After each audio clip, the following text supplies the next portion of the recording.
Hi everybody. Olá, pessoal.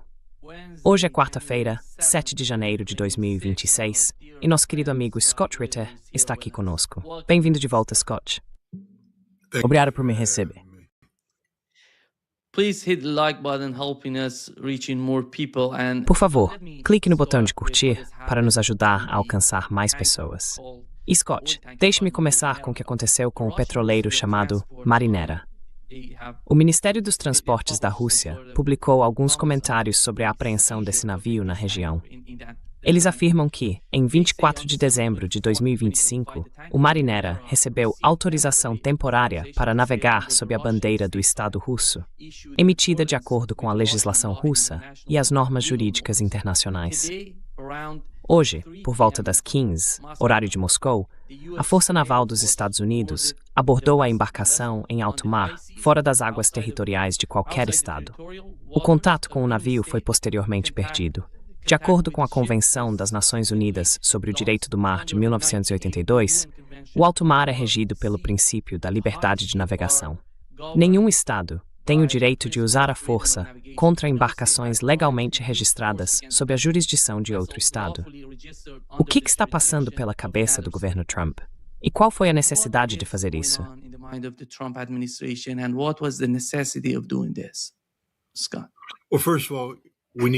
Bem, antes de tudo, precisamos entender que o governo Trump é uma organização fora de controle, basicamente um governo rebelde neste ponto. Ele não atua de acordo com o Estado de Direito, e eles praticamente admitem isso.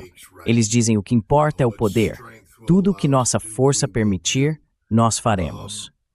Marco Rubio disse que o direito internacional não importa, que as Nações Unidas não importam, que a Carta da ONU não importa. Nenhuma das estruturas legais que mantém o mundo unido importa mais.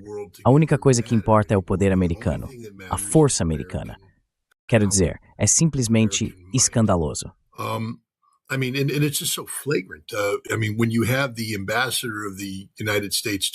Quer dizer, quando o embaixador dos Estados Unidos na ONU, no Conselho de Segurança, diz que a América vai determinar como o petróleo venezuelano será usado, quem pode comprá-lo e quem não pode, não há base legal para isso. O sequestro de Maduro é um ato flagrantemente ilegal. E agora cometemos um ato de pirataria em alto mar. É isso que é. Pirataria. Não existe estrutura legal que permita que isso aconteça.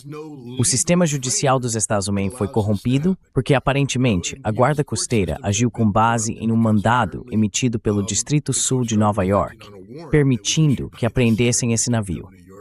Mas não há autoridade constitucional para esse mandado.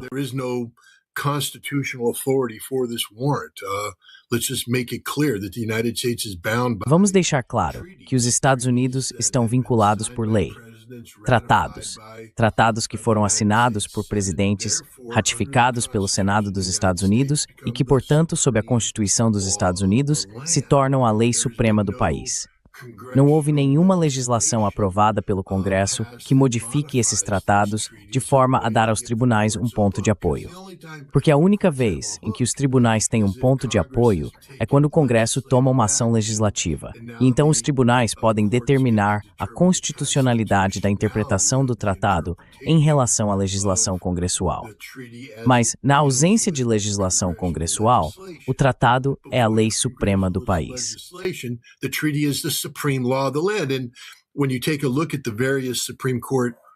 E quando você observa as várias decisões da Suprema Corte que trataram exatamente desse tema, acho que houve uma em 1884, escrita pelo juiz Miller.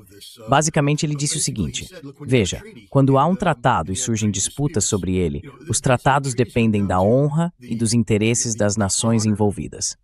Os Estados Unidos não têm mais honra nenhuma. Não há honra e nossos interesses são puramente egoístas. Então, basicamente, nesse ponto, os problemas relacionados a tratados resolvidos pela guerra. Só quero destacar isso.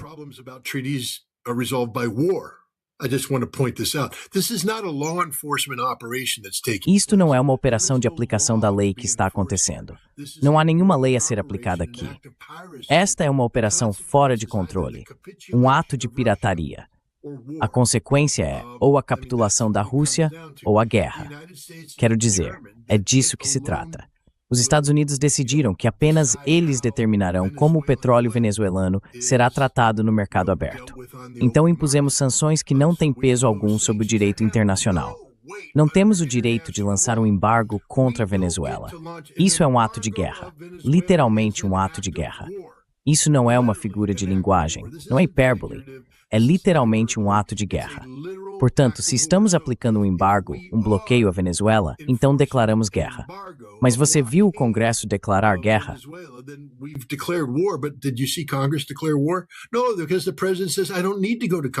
Não, porque o presidente diz, eu não preciso ir ao Congresso, eu sou o maldito ditador, eu sou Donald Trump.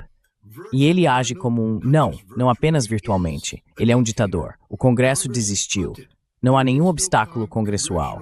E os tribunais também desistiram, porque fazem tudo o que ele quer, independentemente do que a Constituição diz. Então, os Estados Unidos pararam, deixaram de funcionar como uma república constitucional. Hoje, funcionamos como uma ditadura comandada por esse culto à personalidade chamado Donald Trump. O que Donald quer, Donald consegue. Quer dizer, isso se tornou absurdo. Quando as pessoas falam sobre a doutrina Monroe, dizem, é a doutrina Donroe. Quer dizer, isso é um sketch do Saturday Night Live. É isso que a América se tornou? Uma piada ridícula?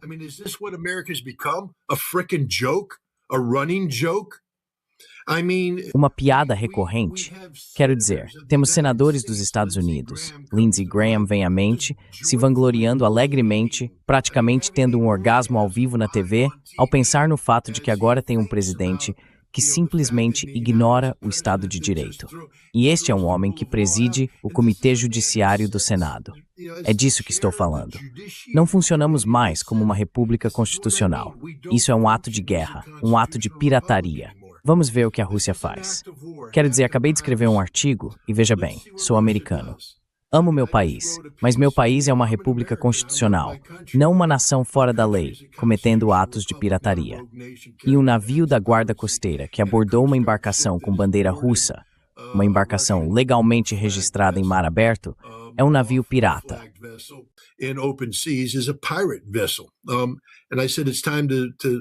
E eu disse, é hora de dar um tapa no focinho do camelo. O que quero dizer com isso? Há um velho ditado do Oriente Médio. Uma vez que o camelo enfia o focinho debaixo da tenda, se você não o impedir, ele entra na tenda. E os Estados Unidos, neste momento, estão enfiando o focinho debaixo da tenda do Estado de Direito. Basicamente, estamos dizendo que não existe Estado de Direito. E se alguém não nos der um tapa no focinho e nos fizer recuar, vamos começar a fazer qualquer coisa. Quero dizer, não há nada que nos detenha. Uma vez que façamos isso, quero dizer, tenho que rir da Europa agora. Estamos apoiando essa ação, esse ato de pirataria. O que vocês vão fazer amanhã quando Trump tomar a Groenlândia? É a mesma coisa, pessoal. Uma vez que vocês o deixem fazer isso, ele vai continuar fazendo.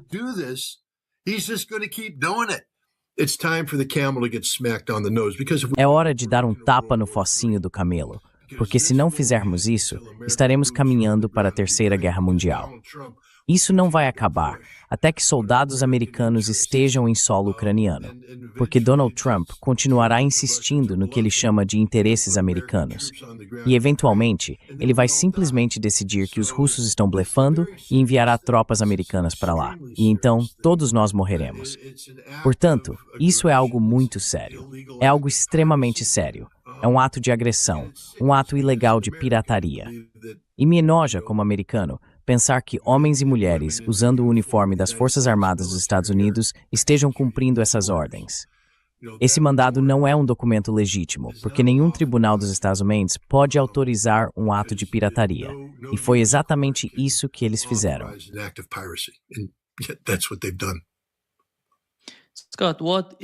Scott, qual é o resultado de sequestrar o presidente da Venezuela? Qual era o resultado desejado pelo governo Trump? E eles realmente vão conseguir alcançá-lo? Bem, entenda que isso não aconteceu no vácuo. Quero dizer, o que você quer dizer? Eles vão conseguir isso? Eles o pegaram. Ele é nosso. Nós o possuímos. Ele está na prisão agora.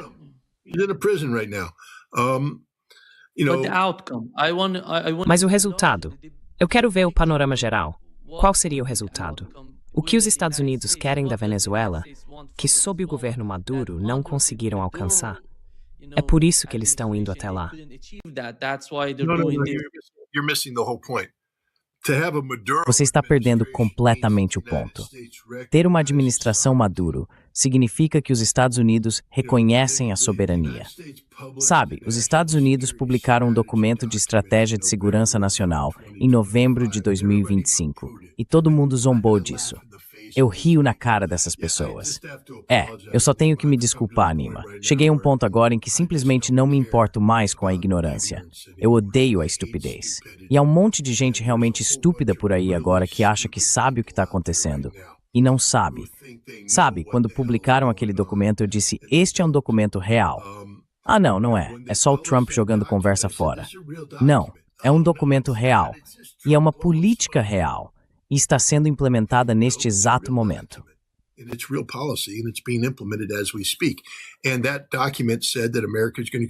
E aquele documento dizia que os Estados Unidos vão criar a Fortaleza América no hemisfério ocidental e que nós possuímos tudo. Leia o documento com muito cuidado. Nós possuímos todos os recursos do hemisfério ocidental. Concorde comigo ou não, isso não importa. Nós possuímos o petróleo canadense. Acorde, Canadá.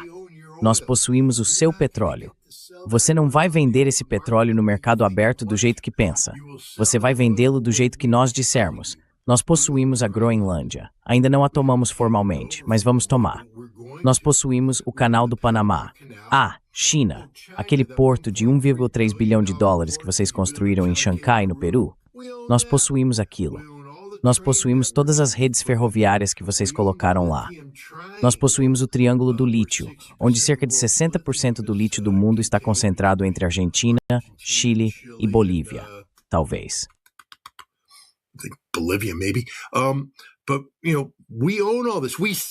Mas veja, nós somos donos de tudo isso. Dizemos que somos donos. Esses recursos não podem ser usados por potências externas, por potências fora do hemisfério. Então, o que estamos fazendo na Venezuela? Estamos marcando território. Nós possuímos a Venezuela. Possuímos tudo sobre a Venezuela. E estamos dizendo à Colômbia, nós possuímos vocês também. Estamos dizendo ao México, nós possuímos vocês também. Estamos dizendo a todos, nós possuímos vocês. E, se vocês escolherem agir de uma forma que implique independência de operação fora da dominação americana, então tomaremos seus líderes e os puniremos. A CIA fez uma enorme quantidade de trabalho preparatório na Venezuela. Veja, isso ainda não veio à tona. Compramos os militares. Quero dizer, vai haver um preço alto a pagar quando as investigações forem concluídas.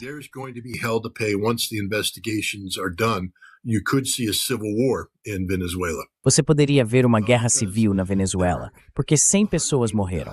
Quero dizer, não foi apenas entrar, capturar alguém e sair. Nós matamos 100 pessoas. 32 delas eram forças de segurança cubanas, que aparentemente não tinham óculos de visão noturna. Então, quando os Estados Unidos apagaram as luzes e a Força Delta entrou com seus óculos de visão noturna, eles não tiveram chance. Eles feriram 7 homens da Delta porque atiraram de forma desordenada, mas a Delta atira com precisão e matou todo mundo. Aparentemente, matamos todos. Empregados, funcionários civis da casa, eles morreram. Civis na rua que ficaram no caminho do fogo de supressão lançado em vários pontos de Caracas também morreram.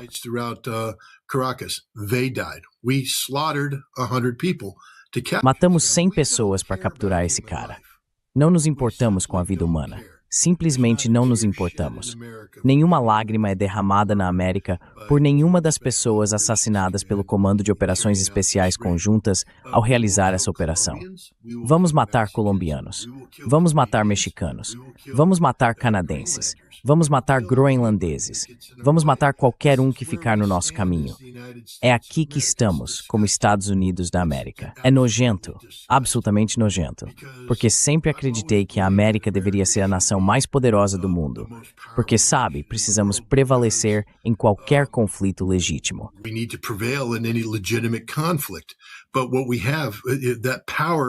Mas o que temos é que o poder é sempre limitado pelo poder, a Constituição. E pelo nosso status como uma república constitucional, nosso status como uma nação governada pelo Estado de Direito, não apenas internamente, mas também em nossas interações com a comunidade global.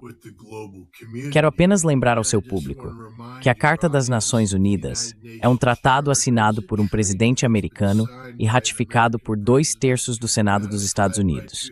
E, portanto, segundo a Constituição, é a lei suprema do país. Então, toda vez que você ouvir um idiota como Marco Rubio, ou pessoas no seu chat, ou qualquer outra pessoa dizendo não, o direito internacional não importa, vá se catar. Say, the international law doesn't matter. Fuck off. It matters. It's real.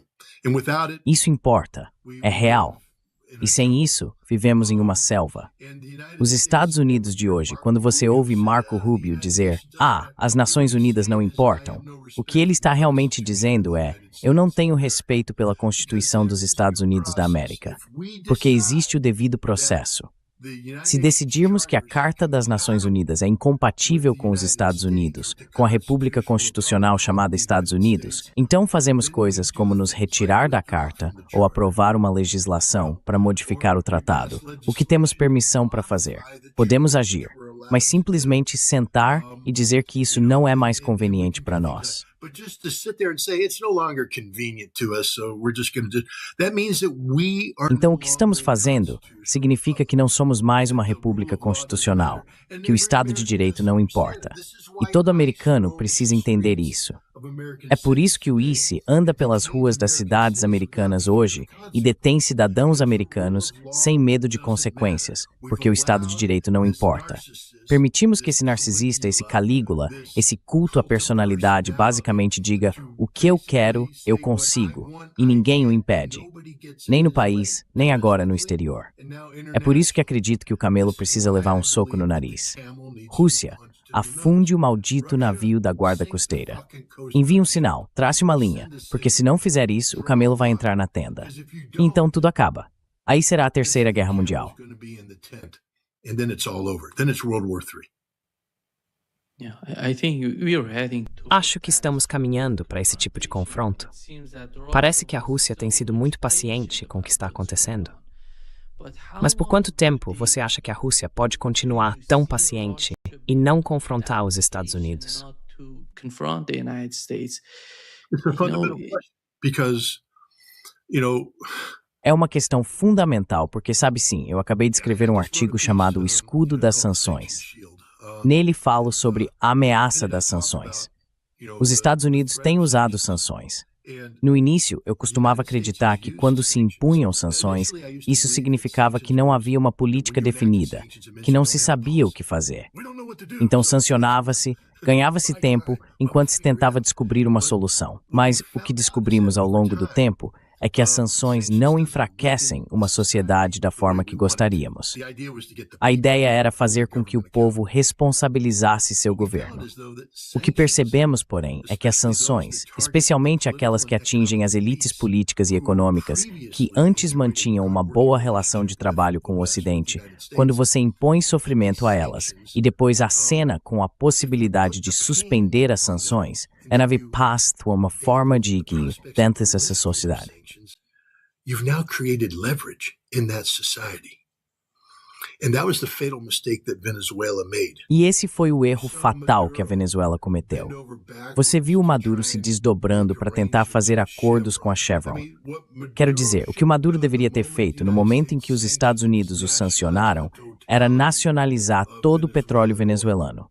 Nacionalizar tudo. E vender os ativos da Chevron para a China por $1. Dizer: China, agora isso é de vocês. América, vocês brincaram e se deram mal. Vieram contra nós e nós simplesmente os tornamos irrelevantes. Vocês não importam mais. Agora pertence à China. E assim você força os Estados Unidos a sofrer um grande impacto. Mas o que aconteceu? Não.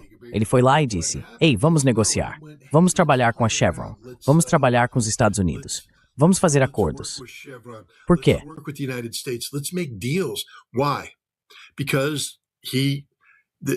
Porque os Estados Unidos haviam prejudicado uma parte da população dele, as elites políticas e econômicas. E em vez de confrontar essas elites e dizer: em nenhuma circunstância lidamos com o diabo, ele disse: não, vamos dançar com o diabo. Vamos jogar o jogo, esperando que o diabo realmente jogasse conforme as regras, que levantassem as sanções, que toda a riqueza voltasse a entrar e que todos pudessem retornar ao antigo padrão de vida. Tudo ficaria bem. Maduro poderia dançar nas ruas novamente e tudo mais. Mas não é assim que os Estados Unidos jogam, porque nós acenamos com a possibilidade de suspender as sanções e em seguida simplesmente fechamos a porta.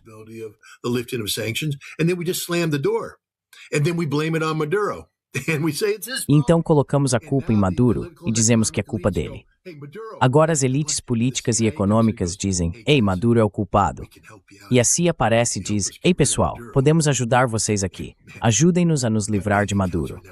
Olhem, contas bancárias agora mesmo com dinheiro nelas. Aqui está a conta, está em seu nome. Há muito dinheiro lá e haverá mais quando o petróleo começar a fluir. Tudo o que vocês precisam fazer é jogar o jogo. E, infelizmente, traidores venezuelanos aceitaram o dólar da CIA. É isso que está acontecendo no Irã, aliás. Quero deixar esse ponto muito claro. O governo iraniano, sabe, eu não condeno o homem. Quero dizer, ele sabe que as sanções machucam. As sanções machucam. E em vez de dizer, aguente firme, Irã, nós nunca vamos ceder.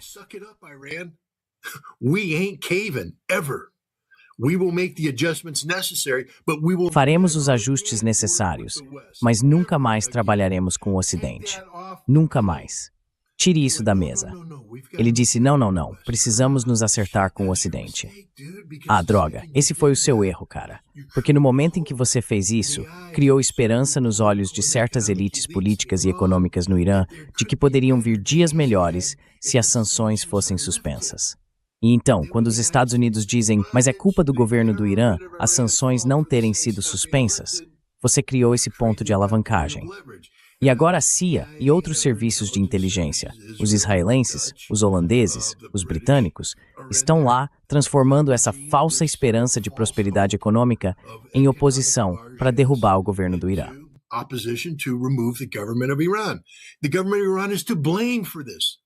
O governo do Irã é o culpado por isso, 100%. Quero dizer, eu não aprovo o que está acontecendo, mas é culpa deles. Eles criaram essa situação, assim como Maduro fez. E veja, a Rússia está fazendo a mesma coisa. Vladimir Putin, ele recebeu um presente, o presente das sanções, porque as sanções contra a Rússia são tão absolutas que o país criou um escudo de sanções que basicamente dizia, para sobrevivermos, precisamos viver fora de qualquer noção de interação econômica com o Ocidente. E eles começaram, criaram esses vínculos, refizeram as coisas por conta própria. Mas então Kirill Dmitriev entrou em cena. E não estou dizendo que o homem é uma quinta coluna, mas ele é. Ele é um banqueiro do Goldman Sachs que administra o Fundo Soberano da Rússia, um fundo que depende de metodologias econômicas ocidentais para prosperar.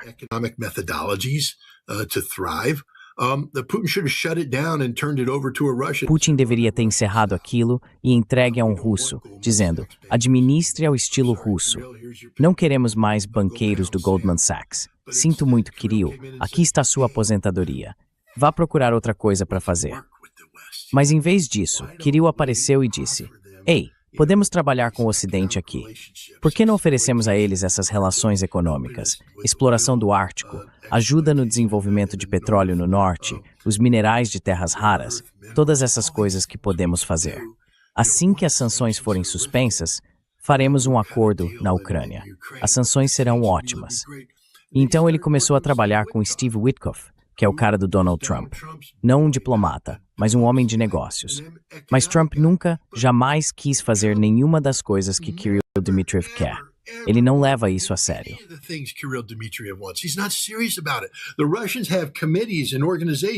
Os russos têm comitês e organizações que se reúnem e eles têm planos. Os Estados Unidos não têm nada. Eles têm Witkoff e Jared Kushner, um sionista que quer, você sabe, transformar Gaza em um destino de férias no Mediterrâneo. Esse é o nível da análise dele. Reunir-se com Kirill Dmitriev, falando um monte de bobagens utópicas.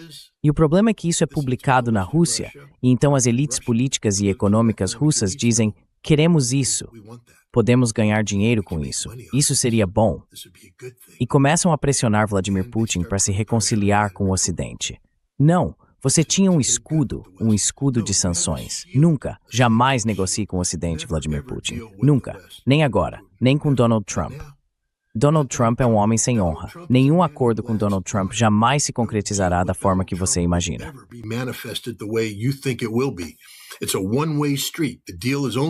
É uma via de mão única. O acordo só é bom enquanto Donald Trump se beneficia pessoalmente dele, politicamente ou economicamente. E no momento em que o acordo se torna inconveniente, Trump cai fora. Esse é todo o seu modo de fazer negócios. Volte ao tempo em que ele era corretor imobiliário em Nova York. Volte ao tempo dos cassinos em Atlantic City. O homem é um pedaço de lixo ambulante que literalmente usa as regras para ganhar dinheiro apenas para si. Ele não se importa em criar um negócio viável. Ele não se importa em ter relações mutuamente benéficas. Ele disse via de mão única. É isso, Donald Trump, mão única. E agora ele é o presidente dos Estados Unidos e está fazendo o país agir dessa forma. Vladimir Putin precisa fazer Kirill Dmitriev parar agora. Chega.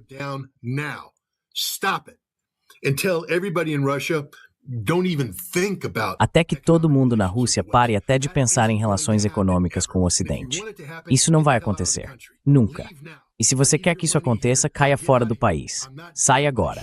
Deixe seu dinheiro aqui, mas vá embora. Eu não vou lidar com isso. Encerre isso agora. Porque se não fizerem, os Estados Unidos vão dar um jeito. A CIA sempre vai encontrar uma forma de sussurrar palavras doces nos ouvidos de quem busca uma vida melhor. O caminho rápido, a rota para a riqueza. E quando isso acontecer, haverá oposição na Rússia. E veja bem, não estou dizendo que o governo russo não possa controlar isso, mas por que você abriria a porta para esse tipo de coisa?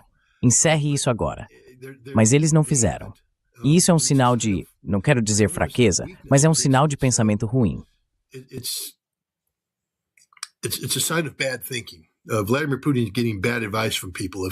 Vladimir Putin está recebendo conselhos ruins de algumas pessoas.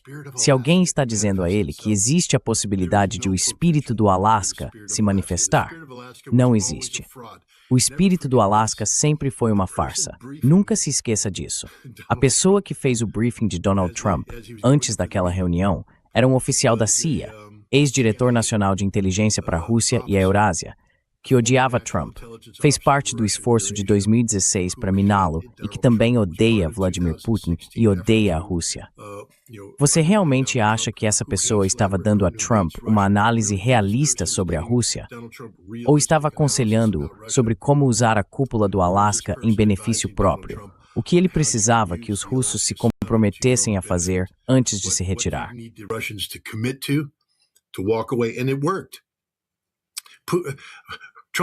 E funcionou. Trump não cedeu nada no Alasca. Mas o que ele conseguiu dos russos foi um compromisso com o espírito do Alasca. E isso abriu a porta para um diálogo contínuo entre Dmitriev e Witkoff, que então criou essa ideia de uma possível generosidade econômica caso as sanções fossem suspensas. Foi uma farsa o tempo todo. Donald Trump enganou Vladimir Putin. E acho que está na hora de Vladimir Putin acordar e entender que foi exatamente isso que aconteceu. Você foi enganado por Trump, por Witkoff. Quanto a Dmitriev, se ele estava ganhando ou não vou questionar o patriotismo de Kirill Dmitriev, mas ele é um banqueiro do Goldman Sachs. É isso que ele faz. Ele faz negócios. Ele não faz negócios como eu e você. Um acordo de aperto de mão, algo baseado na realidade. Like you and I make a deal, a handshake deal, whether it's based on reality, he deals with massive movements of money that... Ele lida com enormes movimentações de dinheiro que enriquecem elites selecionadas. E é isso que ele fez. Ele criou a possibilidade de certas elites na Rússia ganharem uma fortuna. Estamos falando de governadores, chefes de cidades, chefes de corporações, todas essas pessoas se alinhando para participar desse jogo. E essas são pessoas com poder político. Agora estão desapontadas porque os trilhões de dólares que achavam que iam ganhar não vão se concretizar. Dmitry ficou de mãos abanando, e o mesmo aconteceu com Vladimir Putin. Encerre isso agora, presidente Putin. Encerre isso agora. Não existe nenhum espírito do Alasca. Nunca existiu. Sempre foi uma farsa. E você está sendo enganado neste momento. E se não acredita nisso, dê uma olhada no seu maldito navio que acabou de ser abordado por piratas americanos no Atlântico Norte.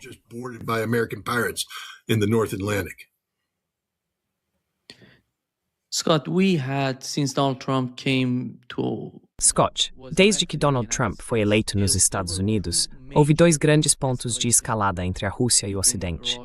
Um deles foi o ataque aos bombardeiros nucleares antes de a guerra entre o Irã e Israel estourar. O segundo foi o ataque à residência de Putin antes da operação na Venezuela. Esses eventos são enormes. Observando o padrão, o ataque aos bombardeiros agora é uma grande escalada, um ataque ao próprio Putin. O que se passa na mente dos analistas russos próximos a Vladimir Putin? Como eles veem ou entendem a situação com o governo Trump? Porque sabemos que se algo acontecer a Vladimir Putin, teremos uma guerra nuclear. Não há saída. Quem quer que o substitua vai provocar uma guerra nuclear. Ele vai atacar Londres, vai atacar todos esses tomadores de decisão na Europa. Qual é a sua opinião sobre isso? Até onde eles estão dispostos a ir? What is your take on that? And how far they want to go? Bem, quero dizer, esta é uma das discussões fundamentais. É por isso que eu vou à Rússia, só para que todos entendam, para poder ter essas conversas e falar com as pessoas. Sabe, acabei de terminar uma entrevista muito longa com Sergei Karaganov. Ele é um cientista político russo de destaque e é fortemente contra a interação da Rússia com o Ocidente. Ele acredita que a Rússia deve se voltar para o Oriente e trabalhar com a China, que não há futuro para a Rússia no Ocidente, porque o Ocidente é um parceiro de negociação não confiável. Ele está 100% certo. Mas aqui está a questão. Ele acredita que o Ocidente está blefando.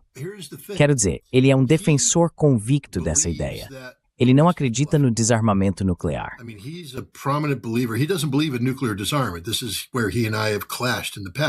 É aqui que ele e eu entramos em conflito no passado, porque eu sou um defensor, ou pelo menos já fui, nem sei mais onde estou hoje. Sou um defensor do desarmamento significativo.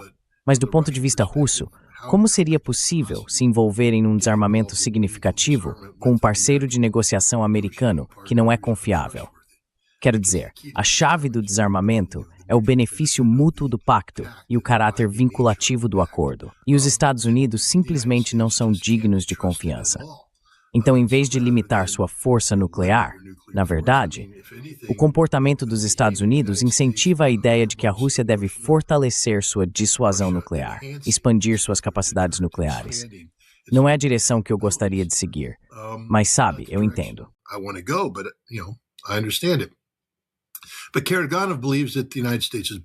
Mas Karaganov acredita que os Estados Unidos estão blefando, que nunca usariam armas nucleares para defender a Europa, e que se a Europa continuar representando uma ameaça existencial para a Rússia, então a Rússia deveria usar armas nucleares contra a Europa. Ele escreveu um artigo há alguns anos em que disse que os Estados Unidos não estão dispostos a trocar Boston por Poznan. Ou seja, a Rússia poderia lançar uma bomba nuclear sobre Poznan, e os Estados Unidos não fariam nada. É uma declaração e tanto, uma aposta e tanto. Veja, este é um homem que já se sentou ao lado de Vladimir Putin. É um homem que participa do Clube Valdai. E as pessoas ouvem isso e dizem, esses são os linha dura que aconselham Vladimir Putin.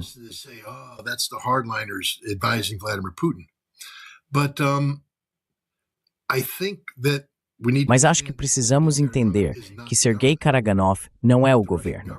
Que o governo russo está, na verdade, agindo como se acreditasse que os Estados Unidos usariam armas nucleares para defender a Europa, e que a Rússia é vulnerável a um ataque nuclear americano. E há uma enorme hesitação dentro da Rússia, uma fraqueza que está sendo explorada com sucesso pelos Estados Unidos e pela Europa. Quero dizer, a Rússia continua publicando linhas vermelhas que continuam sendo ultrapassadas. E pessoas como eu e outros olham para isso e dizem, bem, sabe, isso é porque Vladimir Putin é muito pragmático. E no fim das contas, ele vai fazer o que for necessário para cumprir a tarefa, custe o que custar.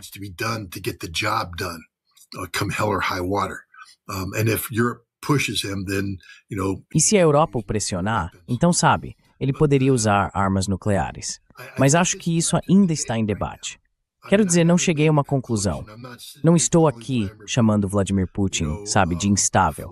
Pessoalmente, acredito que ele não é.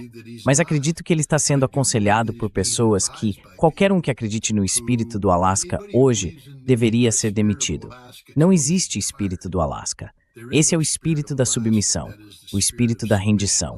E agora os russos precisam refletir sobre a realidade dessa nação fora de controle, os Estados Unidos. E como conter essa nação fora de controle?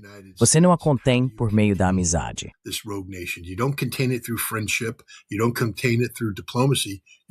Você não contém isso por meio da diplomacia. Você contém isso por meio da força. Essa é a única coisa que os Estados Unidos entendem: força. Eles agem quando percebem fraqueza. E agora, o fato de os Estados Unidos terem abordado um petroleiro com bandeira russa em um ato de pirataria significa que percebem fraqueza por parte da Rússia e continuarão a pressionar enquanto perceberem fraqueza. A Rússia, em algum momento, precisa fazer uma demonstração de força. E, infelizmente, isso provavelmente significa algum tipo de conflito militar com os Estados Unidos. Espero que limitado. Mas, novamente, vocês cometeram um ato de pirataria contra um navio russo. A pena para piratas geralmente é serem afundados. Não estou promovendo isso. Sou americano. Não quero que nenhum mal aconteça aos americanos.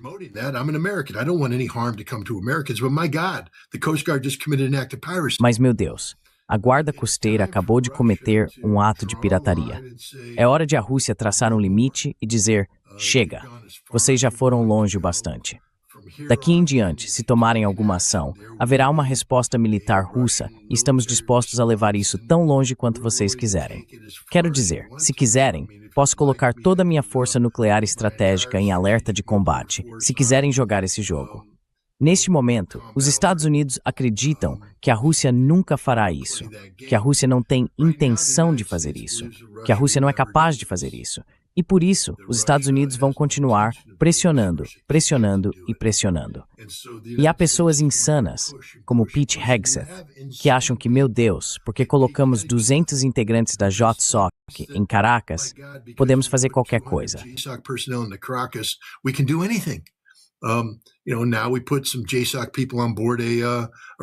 Sabe, agora colocamos alguns membros do JSOC a bordo de um petroleiro russo.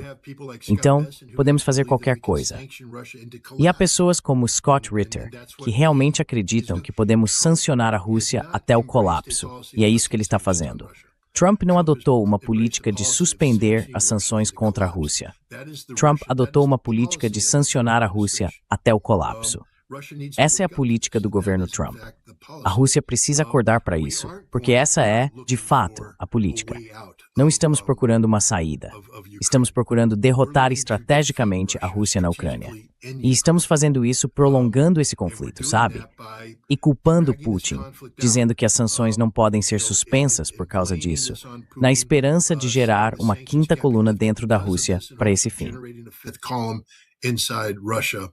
For that purpose. What does Vladimir Putin have to think about today? Sabe, com o que Vladimir Putin precisa se preocupar hoje? Vamos relembrar isso. O ataque de drones contra bombardeiros nucleares estratégicos russos foi uma operação realizada pela Agência Central de Inteligência em conjunto com o MI6. A CIA vem trabalhando com a inteligência ucraniana desde 2015 para desenvolver recursos dentro da Rússia para esse tipo de ataque. Para realizar algo assim, é preciso ter a capacidade de identificar instalações de interesse, alugá-las, operá-las discretamente e adquirir veículos. Veja, isso se chama operações de força avançada. Você está no Irã agora. Sabe o que fizemos lá antes da tentativa fracassada de resgate dos reféns? Enviamos uma equipe de operações especiais de forma secreta. Dick Meadows a liderou. Eles alugaram armazéns, alugaram caminhões. They rented warehouses, they rented trucks, they rented safe houses. Eles alugaram casas seguras e dirigiram aqueles caminhões por aí. Fizeram reconhecimento. Basicamente, a Força Delta deveria pousar, pegar helicópteros e aterrissar fora de Teherã. Os caminhões se encontrariam com a Força Delta e ela seria levada em veículos iranianos até a Embaixada e o Ministério das Relações Exteriores, onde lançariam o ataque. Depois, os helicópteros chegariam, os retirariam e os levariam até um campo de aviação, que seria tomado pelos Rangers. E assim por diante. Mas tínhamos pessoas em solo no Irã fazendo isso. Sabe, Fred, não consigo me lembrar. Aruj, acho que esse era o sobrenome dele. I can't remember Aruj, I think his last name was. He was an Air Force junior enlistment. Ele era um militar júnior da Força Aérea na época, um iraniano, falante de persa. Ele estava com eles como linguista. Sabe, ele foi deixado para trás. Quero dizer, quando tudo deu errado, ele ficou para trás. E Fred teve que sair por conta própria. Ele conseguiu chegar à Turquia, mas sabe, se tivesse sido capturado, morte. Mais tarde conheci Fred. Ele se tornou piloto de helicóptero da Força Tarefa 160 das Forças de Operações Especiais do Exército dos Estados Unidos e voou em missões comigo no Iraque como inspetor de armas. Mas o ponto é isso que fazemos. É assim que operamos. A CIA e os britânicos, entenda novamente, nos anos 1990, nós compramos todo mundo, especialmente os britânicos.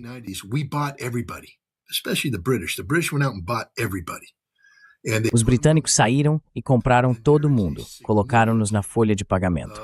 E há hoje na Rússia um sistema significativo sob controle da CIA. São casas seguras, formas de gerar renda, se necessário, de maneira discreta. Assim, não há injeções de capital que possam ser rastreadas. Há pessoas trabalhando, ganhando dinheiro, depositando esse dinheiro de modo que ele já está dentro do sistema. Quando você aluga um armazém, não está recebendo $10 mil de fora que levantariam suspeitas. Você é apenas mais um empresário alugando um armazém. E foi isso que eles fizeram. Depois construíram uma fábrica de produção de drones. And that's what they did. And then they built a drone production factory. And next thing you know, they launched this attack against. E então, de repente, eles lançaram esse ataque contra ativos estratégicos russos. Foi um teste para a Rússia, porque o país havia publicado uma doutrina nuclear estratégica que dizia: se você atacar nossa infraestrutura nuclear, nós vamos bufar e soprar até derrubar sua casa. E a Rússia não fez absolutamente nada. A Rússia reagiu com tudo bem, e tratou o caso como algo sem importância. Foi um teste. Agora, aparentemente, Donald Trump liga para Vladimir Putin, conversa com ele ao telefone, depois diz: espere um pouco, eu te retorno. E então, auto-tentar os drones, e só o debut é muito tendencioso.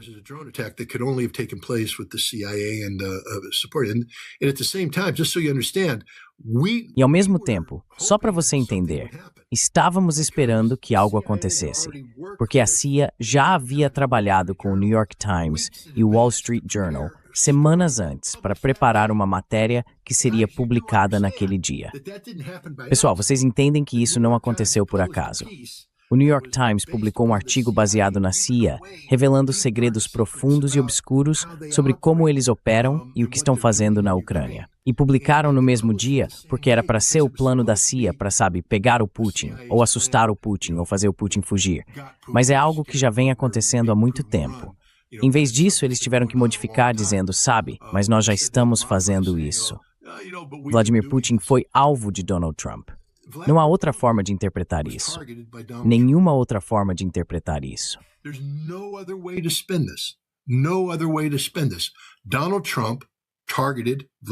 Donald Trump mirou em Vladimir Putin. Talvez não com a intenção de matar, porque você sabe, Trump disse algo como: bem, nós não miramos na residência dele, apenas em uma instalação próxima. Então, que tipo de sinal você estava tentando enviar, Donald? Atacar uma instalação próxima quer dizer: posso te alcançar quando eu quiser? E, portanto, você precisa se apavorar toda vez que os Estados Unidos disserem pule. Você precisa responder: quão alto, senhor presidente? Sabe, Calígula, o que o senhor quer que eu faça? Esse era o sinal que ele estava tentando enviar a Putin. Agora, ao que parece, os russos foram mais espertos e o pegaram.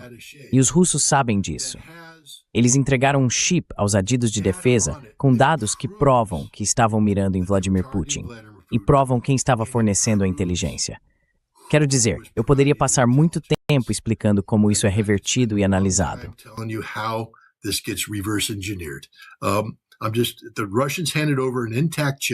Os russos entregaram um chip intacto e apenas disseram: gostaríamos que você desse uma olhada nisso. Mas o que os russos estavam realmente dizendo era: nós sabemos de tudo, sabemos de tudo, sabemos o que você fez. Certo, então agora eles enviaram esse sinal. Mas a menos que isso seja sustentado por algo, é inútil, porque Trump, você sabe, esse culto à personalidade está cercado por nada além de bajuladores. Senhor presidente, quase o pegamos. Bom trabalho, senhor presidente. O senhor realmente mostrou a ele como se faz. Você sabe, a CIA está se parabenizando, dizendo, viu como somos fortes. O Rubio tá tipo, sabe, eu não tenho medo da Rússia e todo esse papo, sabe? Você tem que respeitar Vladimir Putin, porque ele é um líder sóbrio, um líder de mente equilibrada, um líder pragmático.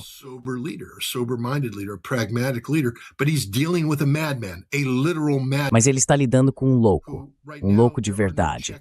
E neste momento, não há freios nem contrapesos sobre as ações desse louco. Veja bem, mais uma vez, não estou aqui para aconselhar o presidente da Rússia, mas estou aqui para dizer a ele, como analista especializado, você está sendo feito de tolo pelo presidente dos Estados Unidos. Espero que entenda isso, aceite e tome as medidas adequadas. Mas, se por um segundo você acredita que existe algum espírito do Alasca, se acredita por um segundo que tudo isso é apenas má influência sobre Trump, que Steve Witkoff pode apelar para o seu lado melhor. Witkoff faz parte do problema. Ele não faz parte da solução. Witkoff está fortalecendo uma quinta coluna dentro da Rússia, criada para derrubá-lo, senhor presidente. Considere-se avisado. You've been warned. Scott, you've been to Russia. Scott, você já esteve na Rússia. Como você percebeu as diferenças nessa parte da sociedade? Você acabou de mencionar um pouco sobre o que está acontecendo lá e o papel de Witkoff e sua equipe em tentar criar divisões dentro da sociedade.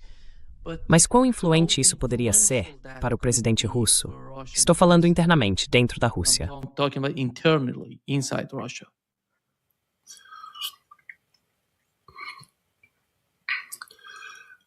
Você quer dizer, como isso poderia ser usado como arma contra o Putin?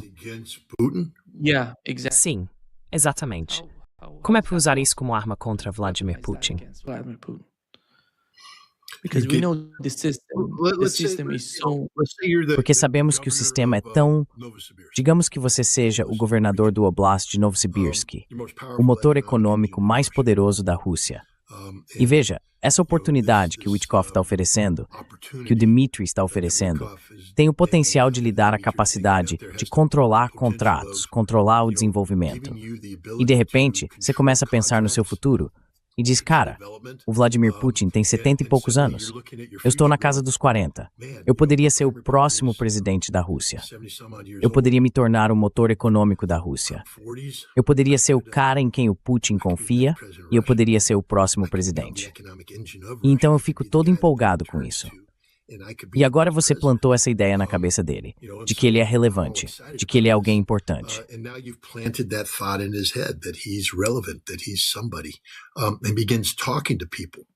E ele começa a conversar com outras pessoas, incluindo o FSB local. Eles o utilizam para silenciar a oposição, o que estão fazendo neste exato momento. E não é só em Novosibirsk, são outras regiões também.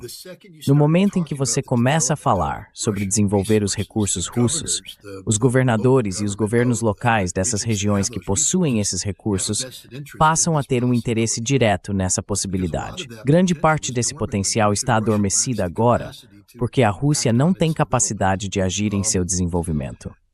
Se você está administrando a economia, pensa, puxa, se continuarmos essa guerra, em algum momento teremos que fazer a transição para uma economia de guerra. E isso vai afetar os mercados dos quais eu tenho lucrado e dos quais todos os meus amigos também têm lucrado.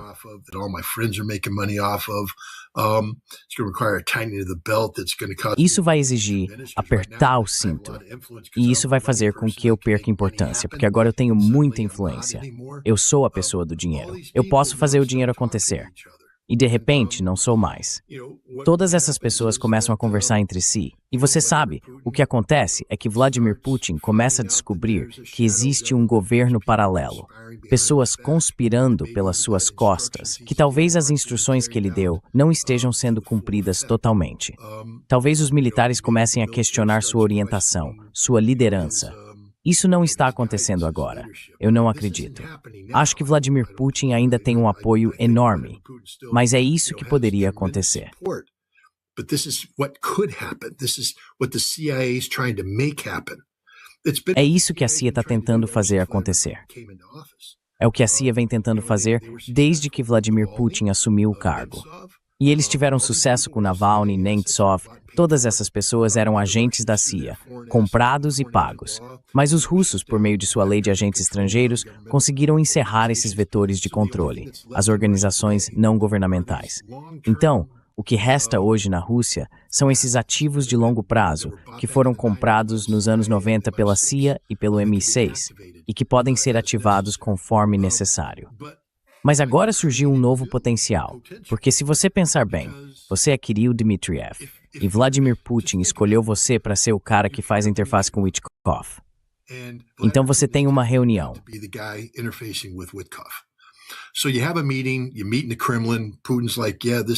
Você se reúne no Kremlin.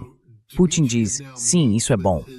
Então Dmitriev se reúne com os russos e diz, o espírito do Alasca é real. Vamos falar sobre o quê? Assim, da próxima vez que Dmitriev vier, teremos um plano de ação para o Ártico que podemos colocar na mesa para atrair os Estados Unidos. Então ele vai para o Ártico e reúne todas essas pessoas para planejar. E quando você começa a planejar, é como qualquer coisa. Você começa a planejar umas férias, começa a visualizar as férias na sua mente. Eu já estou na praia no Havaí, já estou jogando golfe, já estou... E então de repente te dizem, não, você não vai sair de férias. É uma grande decepção. Eu quero sair de férias. Eu planejei as férias. Estou gastando esse dinheiro neste exato momento. I'm spending that money as we speak. And that's what's happening. He creates these commissions. E é isso que está acontecendo. Ele cria essas comissões, esses grupos de planejamento que começam a traçar o futuro da Rússia. Quero dizer, toda essa coisa estúpida do túnel, você sabe que não vai haver túnel nenhum. Isso nunca vai acontecer. Mas Dmitriev dizia, vamos ter esse túnel da Sibéria ao Alasca. Não, não vão. E se algum dia existisse, não seria para trazer a riqueza americana para a Rússia. Seria para sugar os recursos russos para fora da Rússia, porque é a única coisa que os Estados Unidos entendem. Nós não nos importamos com a Rússia. Não nos importamos com as empresas russas. Não nos importamos com o lucro russo. Não nos importamos com nada que diga respeito à Rússia. Tudo o que queremos são os recursos russos vindo para a América em condições que nos sejam favoráveis. É disso que se trata.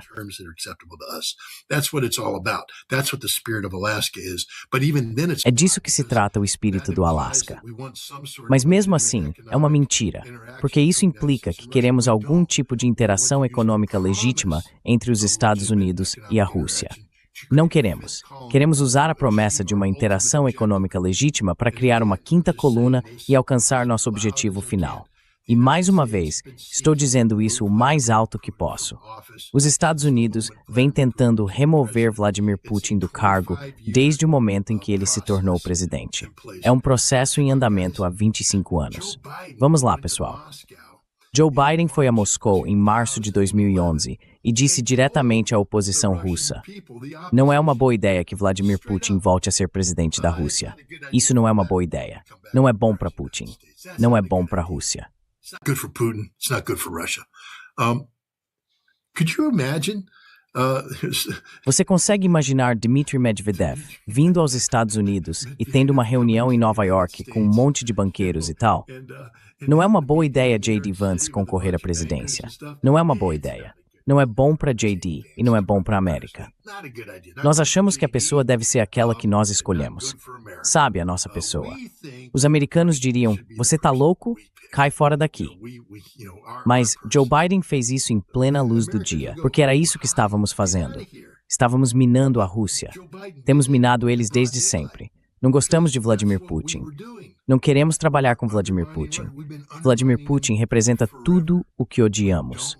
Veja, estávamos felizes nos anos 1990, quando a Rússia estava de joelhos, rastejando até nós por migalhas. Isso nos deixava tão felizes. E então Vladimir Putin ensinou a Rússia a se levantar. Ficamos tipo, ei, o que você está fazendo? A Rússia não tem permissão para se levantar.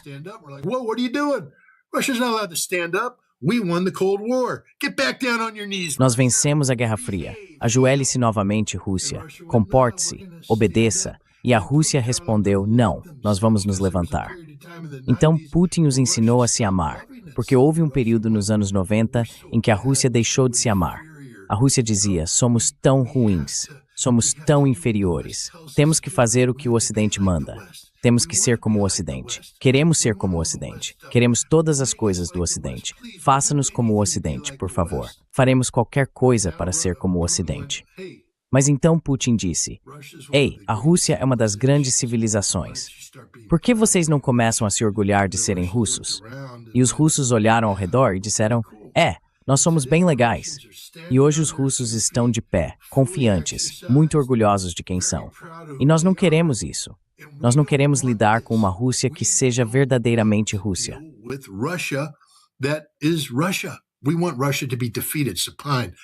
Queremos que a Rússia seja derrotada, submissa, obediente, fraca.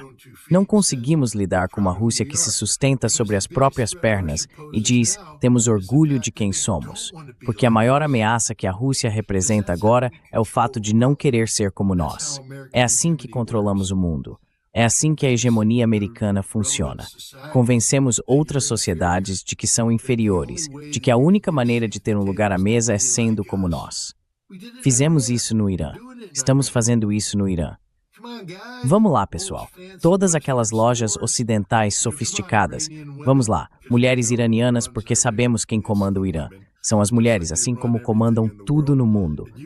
E vocês podem comprar aquele vestido bonito, usar aquela maquiagem em casa, fazer isso, aquilo e mais aquilo outro. Podemos levá-las a Londres para fazer compras e tudo mais.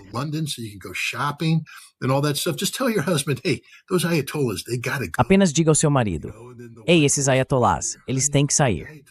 Aí a esposa sussurra para você, querido, os ayatolás têm que sair. E então começam as manifestações nas ruas. Esse é um exemplo simplista, quase cômico, mas é assim que funciona.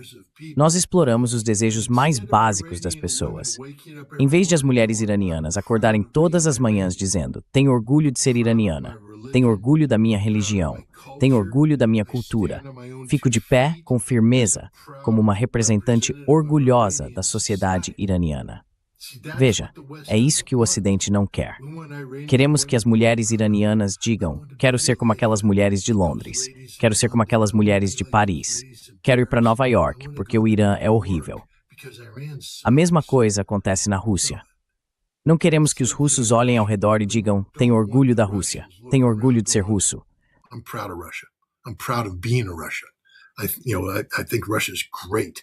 Eu acho que a Rússia é ótima.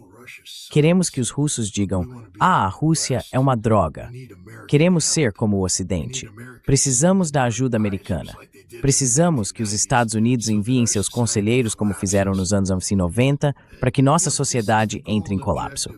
Esse é o objetivo e a meta do governo dos Estados Unidos. Não é apenas o que Trump quer. Trump simplesmente tem um bando de maníacos no poder agora que acreditam que realmente podem levar isso adiante. Mas é o que os Estados Unidos querem há 25 anos. E Vladimir Putin precisa acordar para essa realidade. Veja, eu também preciso acordar para essa realidade. Eu sou o cara que passou os últimos 2 anos e meio viajando pela Rússia, promovendo a amizade entre Thalzumen e Rússia. Sabe que monte de besteira eu estava vendendo? A América quer ser sua amiga. Não, apoiamos.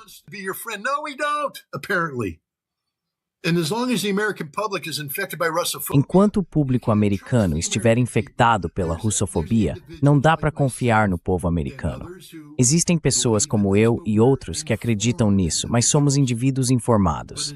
Até que se quebre o domínio russofóbico sobre a forma como os americanos recebem suas informações, por meio da academia, da grande mídia e da propaganda governamental, o povo americano continuará infectado. Quero dizer, a estupidez que leio no seu chat e em todos os outros, eu não culpo só você. A estupidez das pessoas aqui que não sabem nada sobre a Rússia, mas agem como se soubessem porque leram um tweet de Steve Witkoff ou algo assim, são mais burras que tudo. Para conhecer a Rússia, é preciso ir à Rússia. Se você nunca foi à Rússia, se nunca se aprofundou de verdade, você não sabe nada sobre a Rússia. dived into that, you don't know shit about Russia. So stop pretending you do. But this is the problem. Então pare de fingir que entende. Mas esse é o problema. A América é controlada por pessoas ignorantes. Ela é sustentada pelas mentes de pessoas ignorantes que acham que sabem alguma coisa, mas na verdade não sabem absolutamente nada. E enquanto esse sistema existir, por que a Rússia deveria ser amiga de nós? Quero dizer, a Rússia deve sempre manter a porta aberta e dizer: se quiserem aceitar a Rússia, nos termos da Rússia, a Rússia será sua amiga. Mas acho que os dias em que a Rússia esperava que o Ocidente viesse até ela acabaram. Fechem a maldita porta. Façam-nos bater. Não mantenham a porta aberta para nós. Fechem a porta. Isolem-se. Somos seus inimigos, e a maioria das pessoas está tentando destruí-los.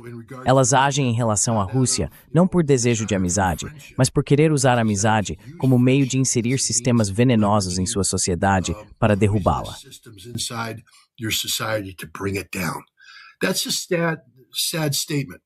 Essa é uma declaração triste, mas é a verdade sobre o governo Trump. Se podemos mudar isso, eu não sei. Mas estou muito deprimido agora, porque acabei de passar muito tempo viajando para a Rússia, promovendo o conceito de relações entre os Estados Unidos e a Rússia. E eu sou uma pessoa honesta. Eu realmente acreditava nisso. Acreditei nisso quando estive lá em novembro, embora estivesse se tornando cada vez mais difícil fazê-lo. Mas hoje, depois do que meu governo fez e da forma como o povo americano está reagindo às ações do meu governo, a América não quer ser amiga da Rússia. Nós não sabemos como ser amigos da Rússia. Tudo o que queremos é destruir a Rússia. E a Rússia precisa entender isso e despertar para essa realidade.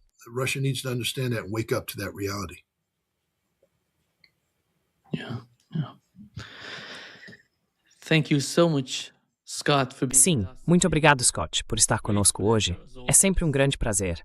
Sempre aprendemos com o seu entendimento sobre o que está acontecendo na Ucrânia. E basicamente, hoje focamos na Venezuela, depois na Rússia. Na minha opinião, tudo está relacionado. Mas, no geral, estamos muito felizes em tê-lo conosco. E muito obrigado.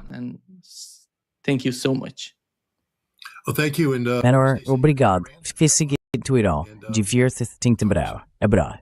Tá aqui isso.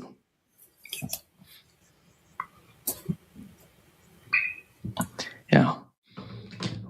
We're gonna have... Vamos receber o Pepe Escobar agora. Vou enviar uma mensagem para ele se juntar a nós.